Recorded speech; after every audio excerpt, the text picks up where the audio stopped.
Well, good afternoon, ladies and gentlemen, and welcome to the 3:30 workshop on the riddle of our existence. Not the riddle of our existence, problems of our own making. My name is Sandy Beach, and I'm an alcoholic. Hi, Sandy. Let's start the meeting out with a moment of silence, followed by the serenity prayer. God, grant me the serenity to accept the things I cannot change, the courage to change the things I can, and the wisdom to know the difference. Alcoholics Anonymous is a fellowship of men and women who share their experience, strength, and hope with each other that they may solve their common problem and help others to recover from alcoholism. The only requirement for membership is a desire to stop drinking. There are no dues or fees for AA membership. We're self-supporting through our own contributions. AA is not allied with any sect, denomination, politics, organization, or institution. Does not wish to engage in any controversy. Neither endorses nor opposes any causes. Our primary purpose is to stay sober and help other alcoholics to achieve sobriety. And I'm really honored that I was asked to attend this wonderful week. I can see why people have been talking about it so much. It's been absolutely delightful. And the topic this afternoon is our problems are of our own making. And I want to start out with just a observation to demonstrate how problems are, how we make them, how we turn something into a problem. And this may not, you'll go, well, gee whiz, that's not a very good example. But for the point I'm trying to make, it is. And it goes something like this. You know, if we went back, and we were talking about this at lunch today, if we went back about 60 years ago, in most towns and in even small cities, there was only one meeting a week. That's it. One meeting a week. And you think back, you know, and talk to some of the real old timers, and they go, how in God's name are you going to stay sober on one meeting a week? And they were staying sober in possibly higher percentages than we are today. Well, if you talk to them, they go, this is one thing. You really look forward to that meeting. You really look forward to that meeting. And the second thing, maybe you found somebody else that was in that group and you made arrangements to have coffee about halfway through. And that cut the time lapse in half. But mostly, you just prayed like hell. I mean, you just prayed and prayed. And now we fast forward to today. And I don't care, even in a small town, you've got 6 a.m. meetings, 8 a.m. meetings, 12 o'clock meetings, 4:45 meetings, 7 o'clock meetings, midnight meetings. You got men's meetings, gay meetings, women's meetings, pilots meetings, lawyers meetings. You've got a pamphlet on every possible problem there ever was and ever will be. And we have clubs. And we have conventions, and we have dances, and we have CDs, and we have tapes. Hell, you don't have to hardly pray at all.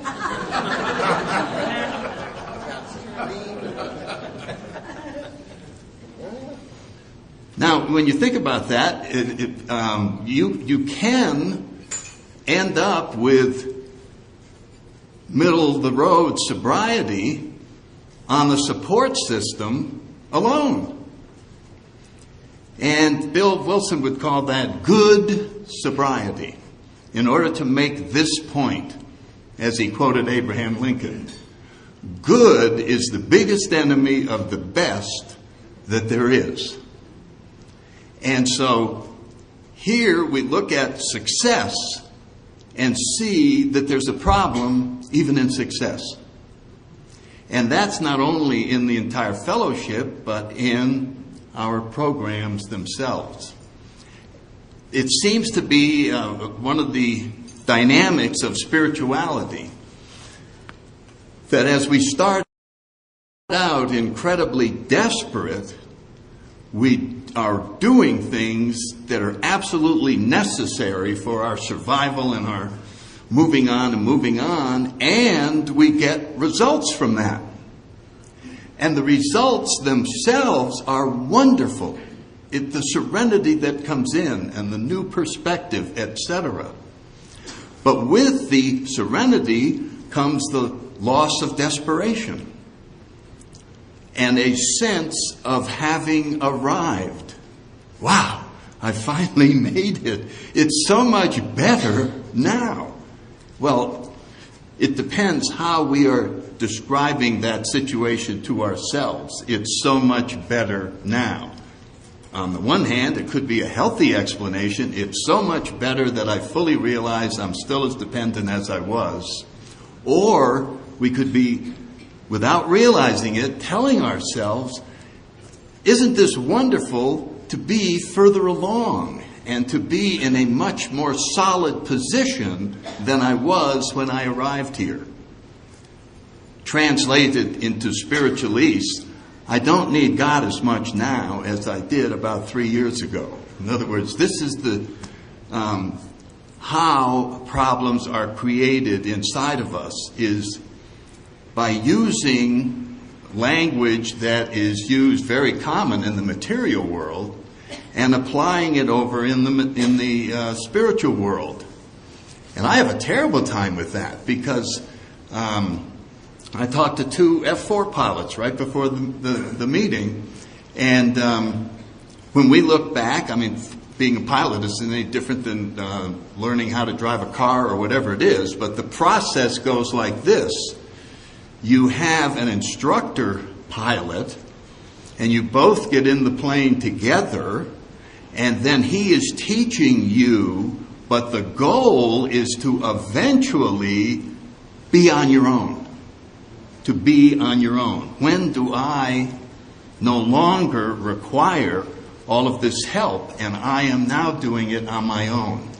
Now that happens in all kinds of things. You get sales training, and then you're out on your own. Whatever, nurses training, now I'm out on my own. I'm fully self-sufficient. And it's real easy to carry that over into our program and start telling ourselves, geez, I've been sober 15 years. I ought to be more on my own than I am. What's wrong with me? What? Gee whiz, I'm almost like an old newcomer. You know what I mean? I haven't made any progress at all. I'm still this far away from a drink. What the heck is that? I ought to be able to do better than this. You can see how the ego is slowly sliding into our program and telling us the song, and the little fiddle, you're doing great, you're doing great. Oh, good. I don't need God as much. No, you don't need Him as much. We never did need us. You and I are doing great. And there's the music being played, and of course it's very seductive, and it feels wonderful, and so that is what I'm trying to maybe share a little thoughts on. And I'm going to just get on the record the quotes from the book that I want to use. And, of course, the Problems of Our Own Making, page 62. I didn't mark these things. I'm sorry.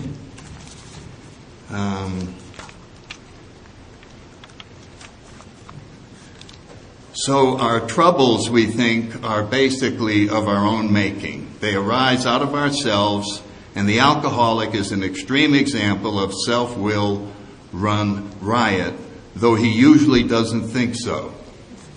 And then on 103,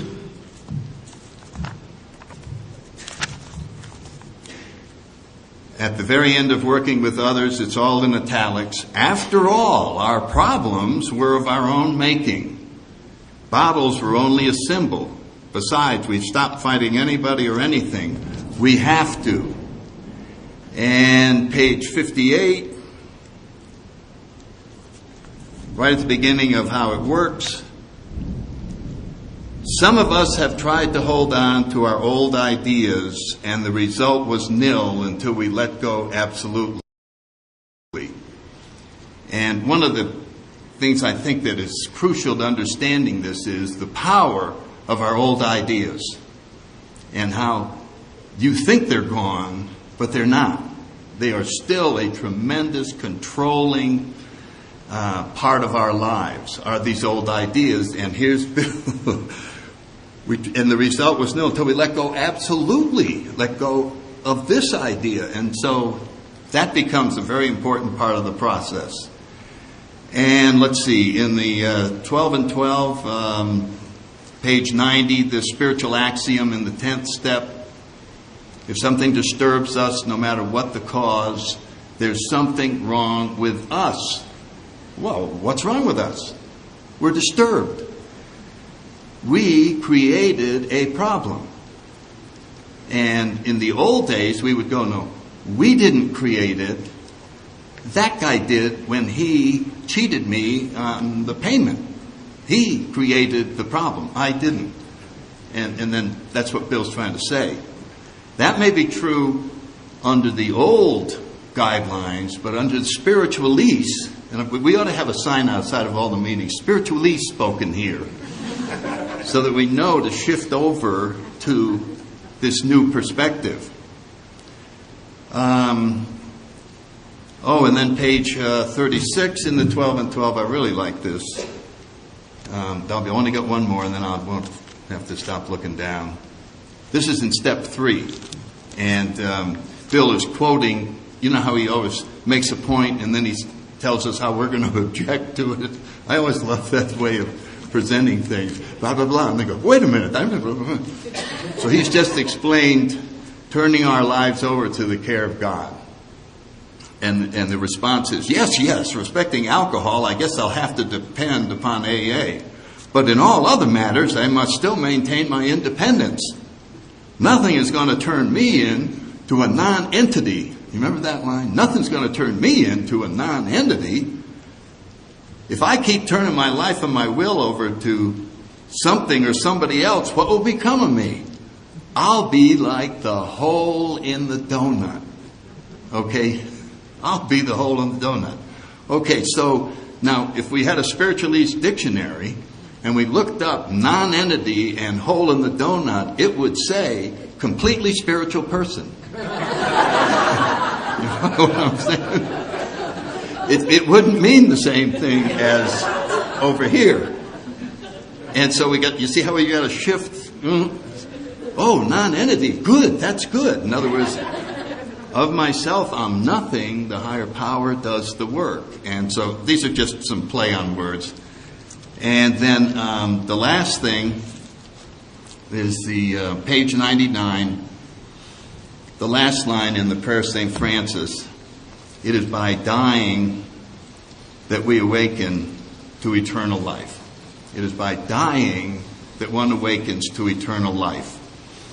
And so I'm going to get to that. That's a very important thing to understand. What's St. Francis talking about?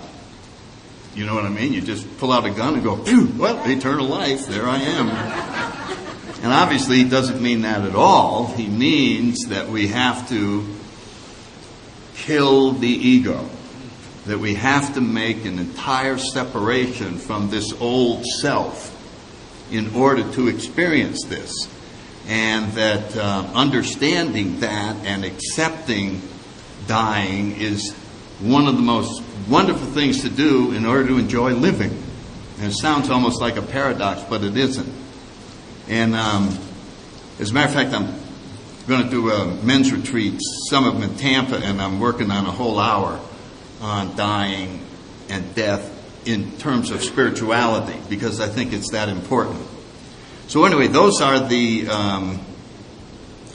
foundation out of the big book, and now I'm just going to make up stories and try to illustrate some of these points with my insane perspective. And I always like to start, I heard this so many years ago, and I never saw the wonderful value in it until a couple years ago. It's humorous, but then it just goes on and it becomes deeper and deeper. And it goes like this. Let me get a drink. The guy got up to tell his story, and he said, "Ladies and gentlemen, my story is divided into two parts. What happened during the years that I drank, and what I thought happened during the years that I drank." And then everybody laughs. And they go, "Oh boy, I can relate to that. Isn't that funny? Oh, yeah. But I'm here this afternoon to submit to you that we could tell that about anything else in our life. We could say this: my childhood is divided into two parts. What happened to me when I was a child, and what I thought happened to me when I was a child. My relationship with my boss has two parts: the relationship with my boss and what I think the relationship with my boss is." And this could go through every situation that we have. There is what happened, and then there's my version of what happened. So in other words, every event that happens gets spin put on it by me as I've officially recorded. And so when we think about this, it's not by accident that the speaker got up and said, "My story is divided into two parts."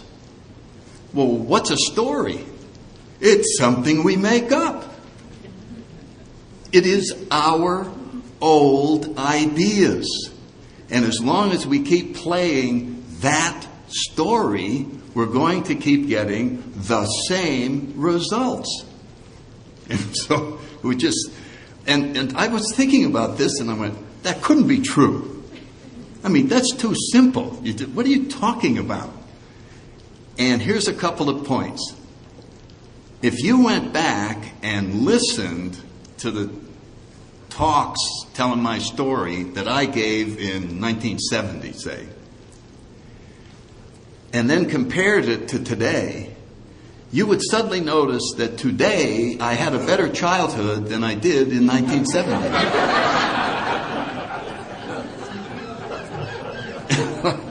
Now, how in God's name is that possible? How could I have a better childhood?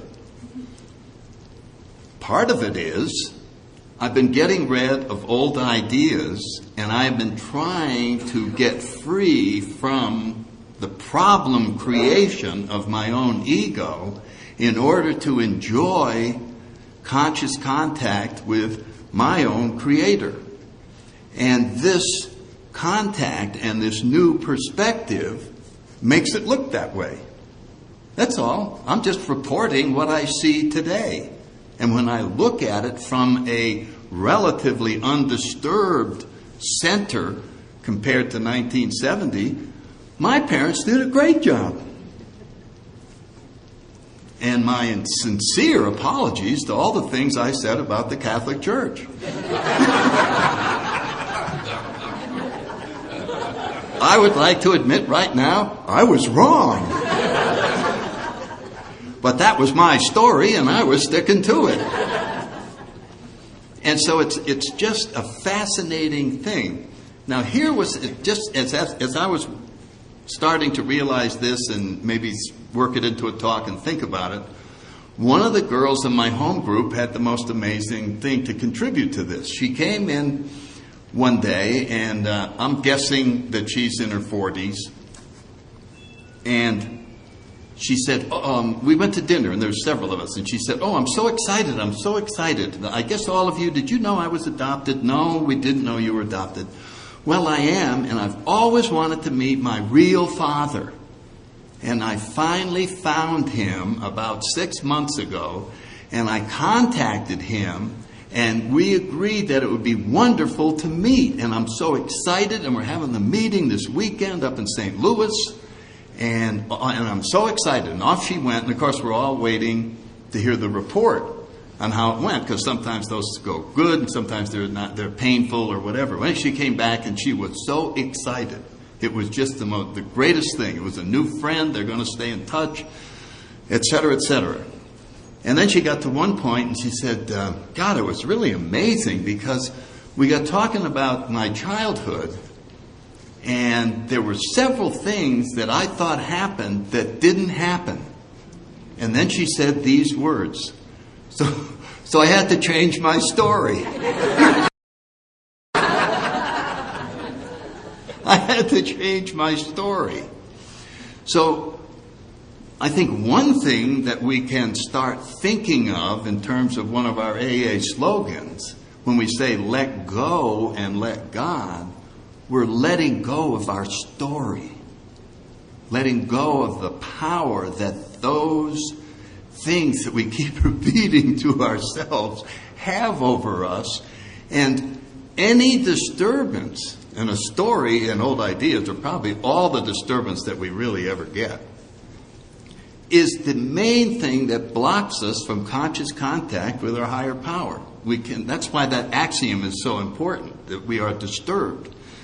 Because disturbed means the channel that St. Francis talks about in the beginning of his prayer is blocked. Now, one way of looking at the entire AA program is, that just from the perspective of the St. Francis prayer, is make me a channel of thy peace. The channel is blocked by character defects.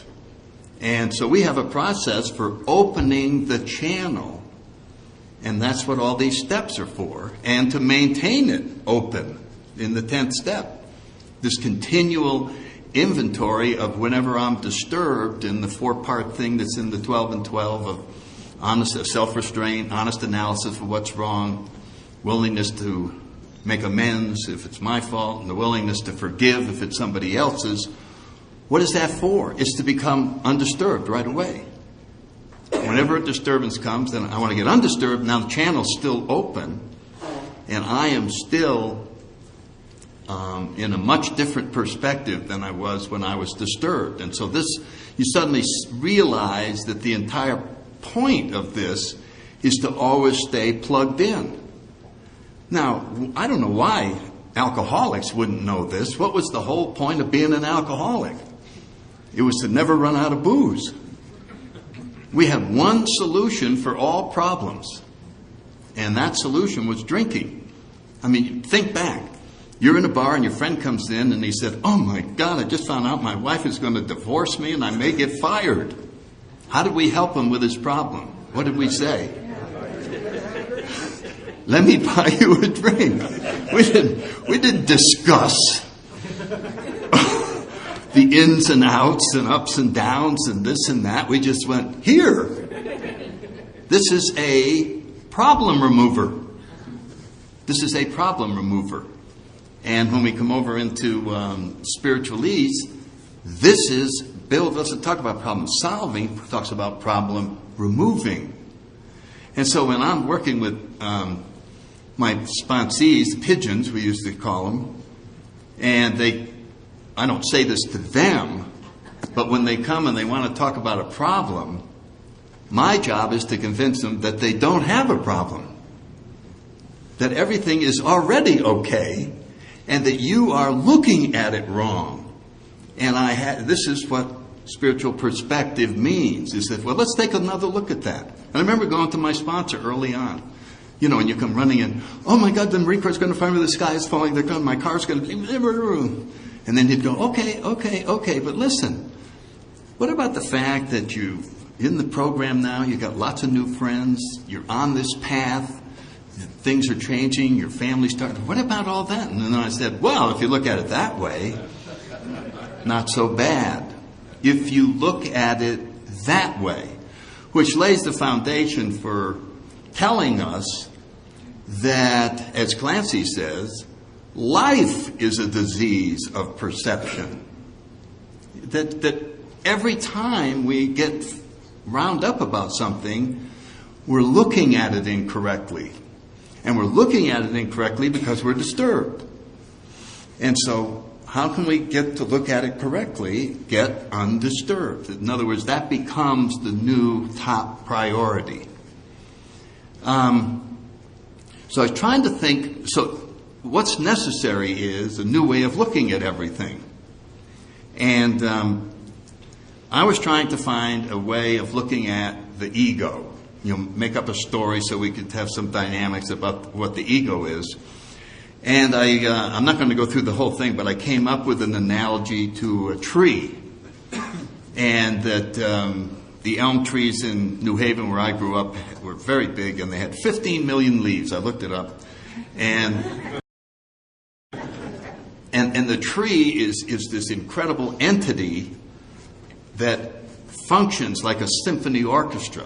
And there's obviously some divine guidance going on, and all of the components of this tree work together, and it's in harmony. It does amazing things, and the leaves are very important. And in this analogy, the higher power gives the leaves free will. And after a while, they're sitting on the branch bored, and they're looking around going, well, this low branch has a lousy view compared to those guys, and we're much bigger, and they're doing more work, and we're doing more work than they are. We're producing more sugar than they are. We ought to organize, and all kinds of things happen to them. And after years go by, they're all frustrated. They hate being a leaf on a tree. It sucks. It's the worst thing that ever happened. And the only thing holding them together, and they're almost born with it, is a desire to go back and just be a leaf like they were. And when you read spiritual writings, it's like we were all born with something that was causing us unrest. And Carl Jung, and I'll get to that a little bit later, talks about that. C.S. Lewis, all the writers talk about God in terms of the unrest that is inside of every human being and the human being's attempts to try and fix it. And the alcoholic found alcohol, and it really was a spiritual quest, and Dr. Jung insisted on it. And that's exactly what alcoholics are doing. They're trying to slake their thirst for God, and they're off on this tangent thinking that alcohol is doing it, and drinking in a way was a spiritual experience. It was a very transforming thing, so that because of a power greater than ourselves, it changed the way we looked at everything, and we liked the world when we saw it under the influence of that power. But anyway, instead of using that one, I like to, listen to these programs about space. I mean, the universe, and these cosmologists, and they're trying to figure it all out. And so these guys were talking about quantum mechanics and some of the things that they're discovering, and then they go, and then we have to just throw away all our ideas because this is impossible. I mean, and they're talking about how open-minded you have to be to make any progress whatsoever. He said you just have to be able to see everything entirely different. For example, one way of looking at a chicken, it's an egg's way of reproducing itself. Now that's a rather different way of looking at a chicken, isn't it? A chicken is an egg's way of reproducing itself. Well, if you sat there as an egg, you could go, you're damn right it is. That's how it's done. So anyway, that got me thinking that perhaps we're all eggs. So now we got to imagine that we got little legs and arms and a little head sitting on top there, and we're just eggs. There's, I don't know how many on the planet. 10 billion? 10 billion eggs. They're all going around. Some of them are painted white, some are painted black, some are painted brown, some are painted yellow. And they're just eggs. And they're all going. And most of them just end up rotting and falling by the wayside. Some of them get scrambled, fried. Some of them go into cakes. Some of them go into cookies. Some of them go into fudge. They just have all these different places they end up. But they're trying to have a house and a family and a car and get ahead of the other eggs, and they're doing all these things. But one of the things that happens to some of them is they hatch. You know what I mean? They hatch. Now that's a whole different deal than the scrambled eggs and the fried eggs and the rotten eggs and the cakes. There's a small percentage that hatch. And as the people started studying the egg population, they noticed that there was a large amount of hatching going on in the alcoholic population of eggs. You know what I mean? Now, granted, a whole bunch of them just fall off of buildings and splat on the road, or just drive a car into a tree and then that's the end of them. But there's a percentage there. There's about 10% that somehow gets singled out for this thing called hatching. And it's a very funny process how an alcoholic egg gets singled out for hatching. It looks something like this. The alcoholic's egg driving his car, it's 2 a.m. He's been in the bar all night. He's on his way home, but he forgot where he lived. But he has lots of gas, and he's got the radio all the way up, and he's singing. He's got 6 more beers under the seat. And he's singing his favorite song, I Did It My Way. I mean, obviously that's the ultimate alcoholic theme song. And a Texas state trooper suddenly is behind him with the red and blue light going, and he has to pull over, and he's cursing, why is he picking on me? And we freeze frame right now because this is God's agent coming in and selecting this one for hatching. And pretty soon he's up in front of he has no idea. He thinks this is the worst thing that ever happened to him. You know, the unjust treatment. You know, he tried to slip $100 bill, didn't do any good. And next thing he's in front of a judge, and the judge going, okay, it's going to be, this is your 5th DWI, so it's going to be like 4 years in jail, or you can join AA. And so he goes, oh my God, I don't want to join those guys. That's the last place I want to go. And so he goes. And they go, okay, we're going to start you through the hatching process. You're not going to believe it, because everything as you see it now isn't going to be the way you're going to see it when we get through with you. And now that you're here, you can't go back. We're going to take you through a process where you're going to hatch. And of course, this is like, whoa, these guys are weird. I mean, what is that? Yeah, we have 12-step hatching process. And you just have to keep attending these incubation sessions. We have little meetings, and we're going to put you right there. And of course, you don't believe it. You don't. But you're there a while, and you feel something inside of you that feels like it's alive, and that it is seeing things a little bit. You have no idea what is happening, but you know something is happening. There is an awareness, and then they go, we just need you to poke, because nobody can do this for you. And if you can imagine how hard it is to poke through your entire support system on the grounds that there's something over there, and we're not going to tell you what it is, but you're going to love it. It's like, you want me to poke through and break this? I mean, you know, the word was, this is it. If this breaks, you're in a lot of trouble. You'll be dead. And so finally, and you can see that there's something out there. And you go, look, we got to get you all the way out. You got to keep poking until that's bigger. And we have steps for that. And it's very painful. Every time you poke one of these things, it's going to hurt. You're getting rid of this stuff, and you feel totally naked and exposed, and you have no protection to anything, and you have to keep on poking. And you come out and you start to realize that there is something out there, and you have actually made it out, and the shell is sitting here with this little hole, so it's like a secret home. And we spend a little time out here, and then we go back in there. And we're looking out a little bit more. What is this spiritual dimension that I'm supposed to be going into? Now, the problem is the shell doesn't want to give up its existence. That has been in charge of everything. That's where all of the perspective on the world has come from, is from the egg. But we have something other than an egg that is now starting to take a look around and see what's what. Start questioning all the ideas that the shell had.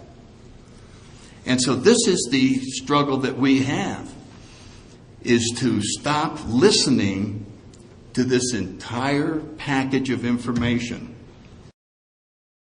And so when we find ourselves making progress in the spiritual world, the shell is beckoning us, come on back, it's not safe out there, you're having a hard time. You've lost contact with God, you're having a little bit of anxiety. Come here. I'm always here for you. Don't worry, you can come back into the safety of self-centeredness.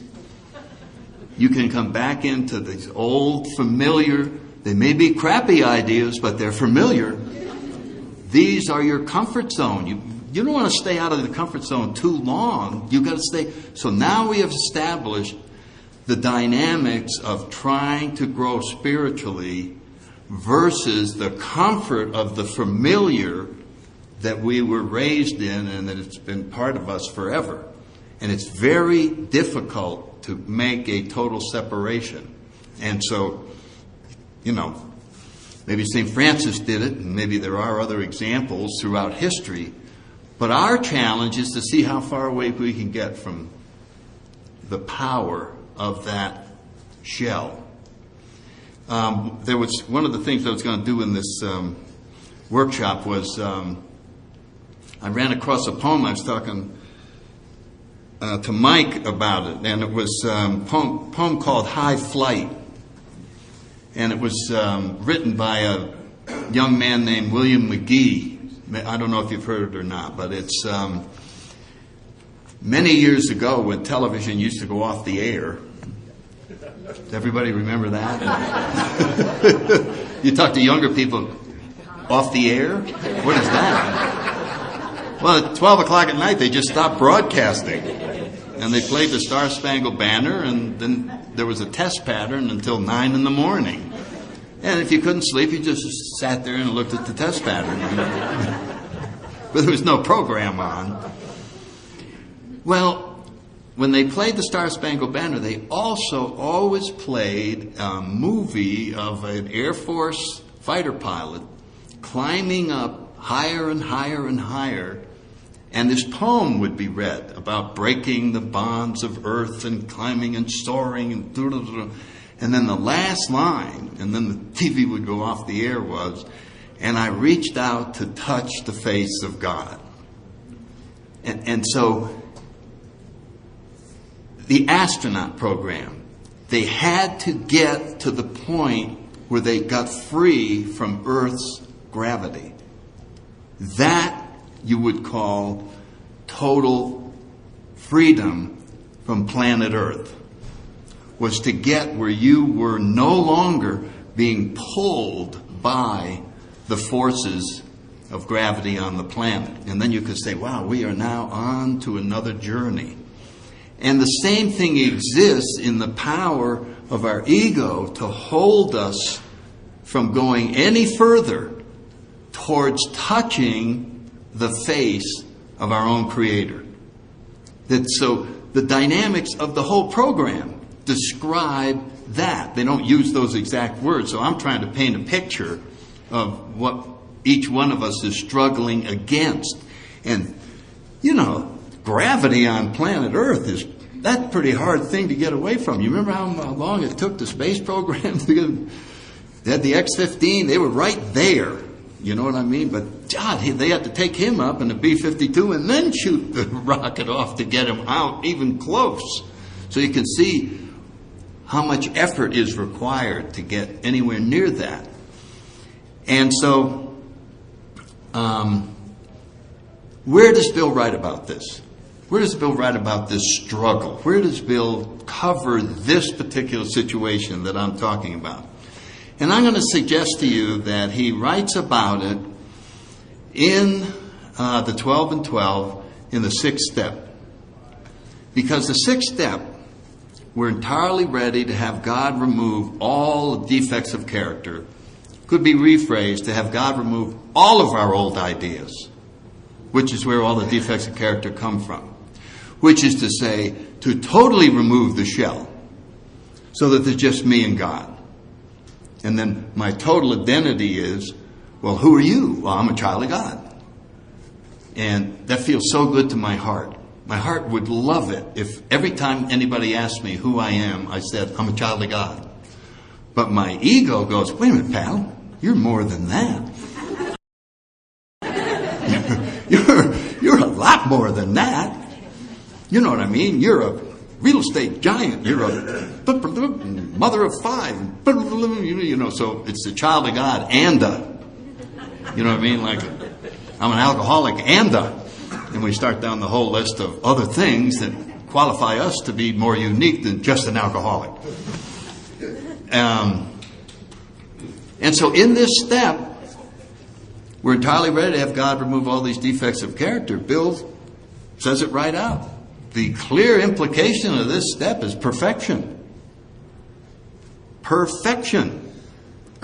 To which the eggshell replies, yes, but remember, progress, not perfection. Don't go too far. Come on back, pal. Now, so progress, not perfection, can be a very healthy statement. It can help us to not feel bad about ourselves as we're trying to work along. But it can also be a limiting thing. Well, why try to go any further from the shell? After all, who could get up there? Oops, they did. And so Bill says, well, wait a minute. You know, what proof do we have? And he writes that right in the 6th step. What proof do we have? What is this? You know, this is a theory. Remember that? You got it up here somewhere. The spiritual life is not a theory. We have to, this is just a theory. He said, well, let me give you an example. We'll see if it's a theory or not, because we like practical things. What was your biggest problem? Oh, my drinking. Well, did you get entirely willing to have that removed? Oh, yeah, God, boy, that thing was killing me. Well, did you humbly? Yeah. What happened? It's gone. Oh, so your most serious problem has been perfectly removed. And you can feel it. And you saw it happen with your very eyes. So you've been given absolute proof that this works. And you go, yeah, but it happens in God's time. That's the shell.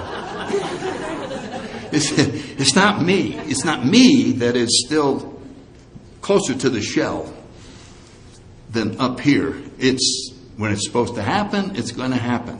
Does that sound like a little rationalizing? Like, it couldn't be that I'm not willing.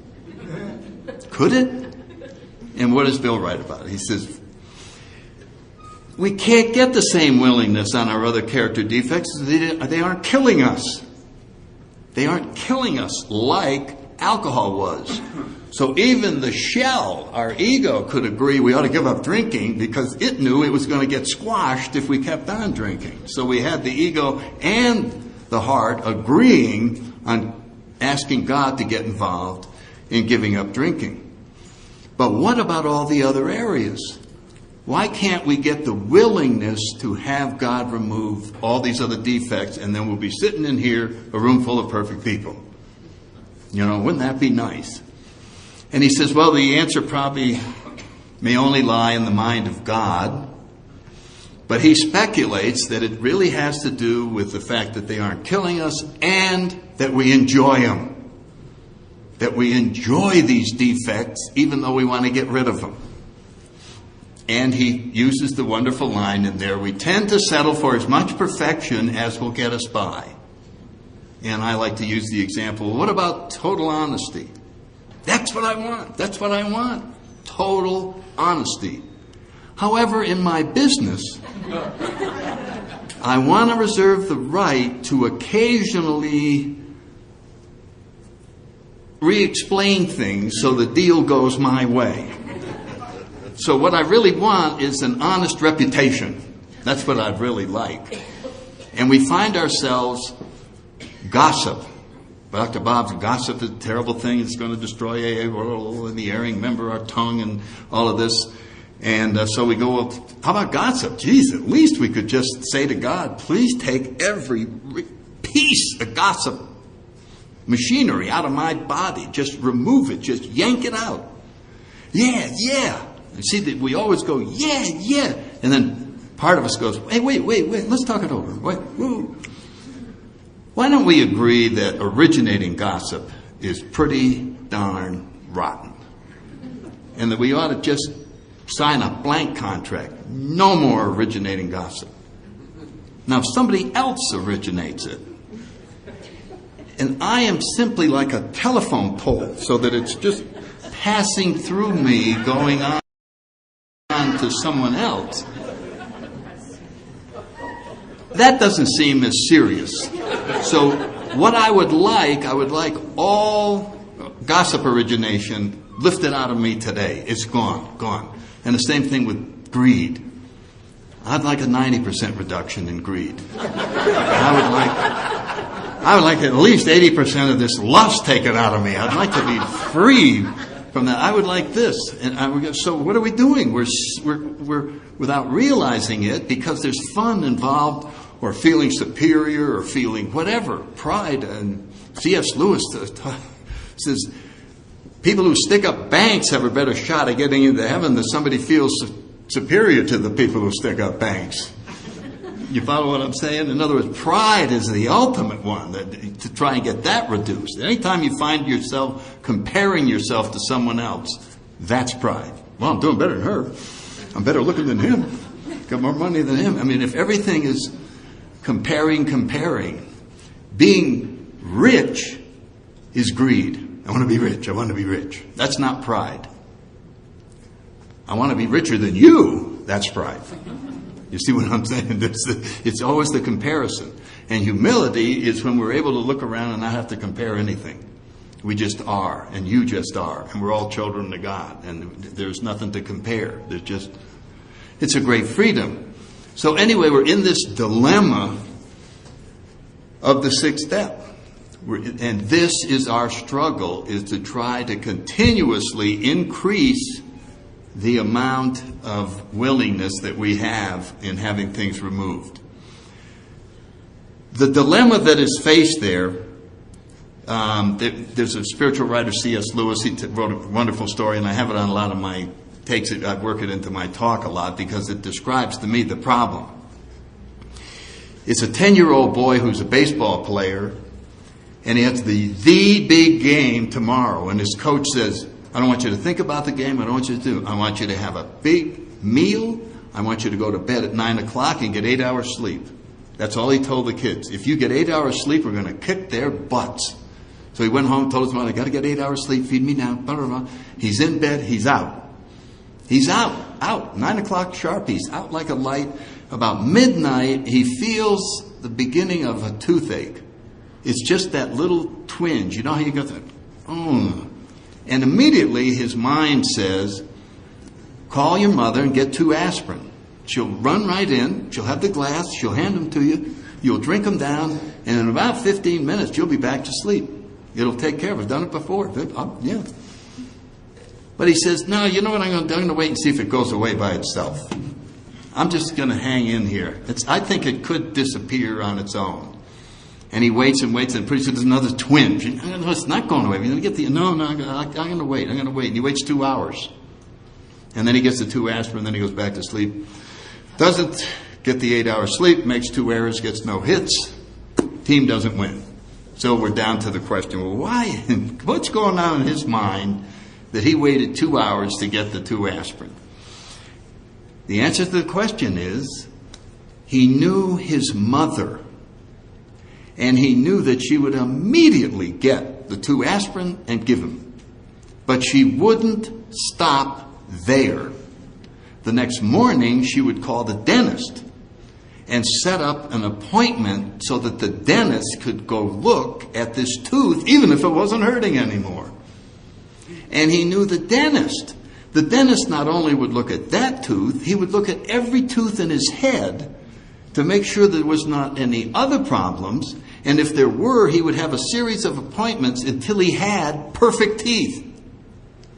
He didn't want perfect teeth. He wanted 2 aspirin. We don't want perfect health. We just want to move a little further along. And the problem is, the only help that's available is perfect health. That's the only help. So we can't get semi-sober. You got to do that on your own. You want to try controlled drink, you got to do that on your own. We want to try all these things. So our whole problem making is involved in this resistance to this perfect help.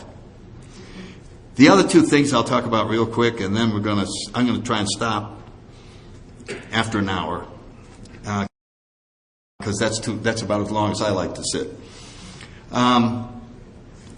It is how a problem is created by the ego. A problem is nothing more than an event. That's all it is. It's just an event.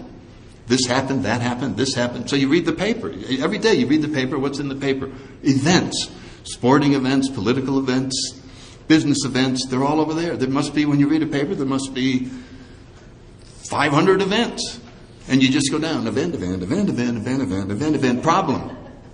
I don't like that event. That event shouldn't have happened. I'm very upset with that event. I turned that event into a problem by myself. In other words, I imposed my judgment on the situation and decided that it never should have happened in the first place, and I'm very upset about it. This event didn't happen just to upset me. It just happened. In other words, it's a neutral thing. I remember when I was first sober, and I always use this example, everything was driving me crazy. You remember that, how self-centered your ego was out to the edges of the universe? And I remember there was a TV thing, and they had just discovered another moon on Uranus. And I remember going, another moon on Uranus? Jesus, I can't keep track of the moons that are there now. Why did they keep looking? Why did they do this to me? They're driving me crazy. Leave me alone with this stuff. But we still have our radar out and our bingo. And so we have a thing in the program, this too shall pass. Everything that happens passes. That event happens, and here's another event, because everything is in the now. And so, in order to have that saying apply, this too shall pass, we have to not ever grab anything. We have to just not, there it goes. We have to not resist anything. I don't want that to have happened. So now I'm trying to resist it. And last but not least, we shouldn't be judging all these things. It's not our job to read the paper and go, that's bad, that's good, that's bad, that's good. That just is. So you see, in one sentence in AA, this too shall pass, we've captured all the Eastern philosophies of judge not, resist not, attach not. All in that simple thing. Each one of those is our creating our own problem. We just took an event, it ain't going to pass me. Maybe it's all right with you, but that one. And so we just collect all these things and we're carrying them around.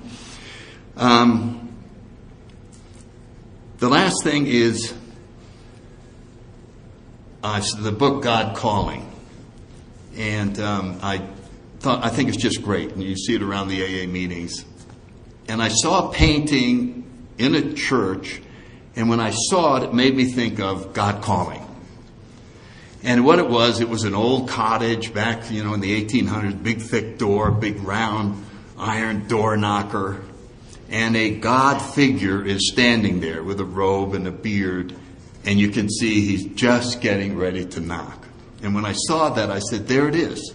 That's a painting of God calling. So I said to myself, well, what if that happened to me? You know what I mean? What if I was sitting in my condo watching TV, and all of a sudden, I go, who's there? God. I said, yeah. Sure, God, I believe that, I'm sure you're there. No, it really is God.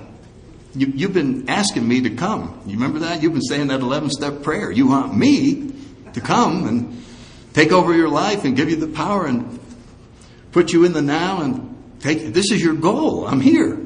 All you have to do is let me in. Oh, come on, God, I don't think you're out there. How do I know it's God? Could be a neighbor playing a joke. I'm getting a little antsy. I don't know, maybe you all would go, boy, I'd be right over there, get that door open. But there's part of me that's just going, I want to make this sure here. And he said, well, I can understand you wouldn't, just a voice.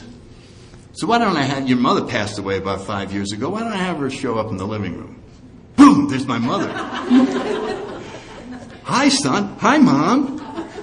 Is that God out there? Yeah, that's really God. Open the door. I'm thinking about it, Mom. I really am. I'm thinking about it. I really am. Well, son, it's him. You just have to open the door. He can't open the door for you. You have to open the door. You've been given free will. You have to open the door. Mom, I'm thinking. I really am. Well, son, I have to go, but I want you to promise me that you will. Mom, trust me. Now I'm still sitting there. Well, are you going to open the door? Well, I'm not doing. Well, let me try something else. What's your favorite animal? A panther. Oh, there's one. Okay, I believe. Okay, I know you're there. The panther's gone. Now I say something. This may sound incredibly stupid. God, I know this is going to sound funny, but you started knocking right as I was watching the last episode of The Sopranos, where we're going to find out what happens to Tony, the final thing of what happens to Tony. I know this may sound selfish, but is there any chance you could come back at a different time? Total silence. I'm going, he really won't know. So I watched the end of The Sopranos. And then, you're still there, God? Nothing. So I go over the door and I open it. There's nobody there. And I go, he wasn't there. That couldn't be true. So you can see, even under those conditions, this shell does not want to give up and have the most wonderful thing in the world that could happen to us. But we know that, and we have to forgive ourselves for not answering the door, or we're not going to have a happy life. And I'll tell you where I saw that. For my own personal, it gave me the greatest peace of mind. And it was in the movie The Crucifixion. And it wasn't all about all of the suffering and all of that. It was about St. Peter. And they walked up and they said, hey, aren't you a buddy of this guy? Aren't you guys very close friends? And he said, I never saw the guy in my life. And I'm going, holy cow. You can't get any closer than St. Peter was. And his fear made him say that. So why am I beating myself up every time that I may let myself down on this great struggle? As long as I'm continuing to try, as long as I personally am making the efforts through prayer and meditation, sharing with others so I could see it differently, and working towards this wonderful jackpot that's available to all of us, I should be able to live in peace with this great dynamic that's going on inside of me.